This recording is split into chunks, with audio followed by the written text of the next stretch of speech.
महत्वाची बातमी. अजित पवार यांच्याकडून आता रोहित पवार यांचा मतदारसंघ टार्गेटवर असल्याचं चित्र बघायला मिळत आहे.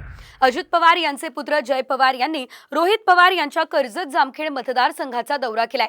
लोकांनी बोलावलं तर पुन्हा येईन असं जय पवार म्हणाले.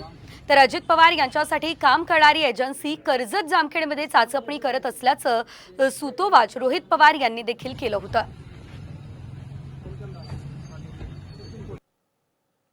सर्वेमध्ये कुटुंबातल्या काही लोकांची नावं ही घेतली जात आहेत, ज्याच्यामध्ये अजितदादांचं सुद्धा नाव त्या सर्वेमध्ये आज घेतलेलं आपण सर्वजण बघू शकतो. आता येतील नाही येतील तो त्यांचा विषय आहे. जेवढी ताकद यांना लावायची त्यांनी लावू द्या. कर्जत जामखेडकरांनी मला लढायला शिकवलेलं आहे.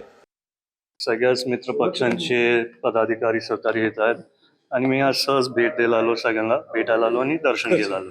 राजकीय काही नाही. नाही राजकीय काही नाही, सहज सगळ्यांना भेटायचं होतं. असे दौरे वारंवार होत होते. मी आता जर लोकांनी बोलवलं तर येऊन त्यांना नक्कीच भेटेल.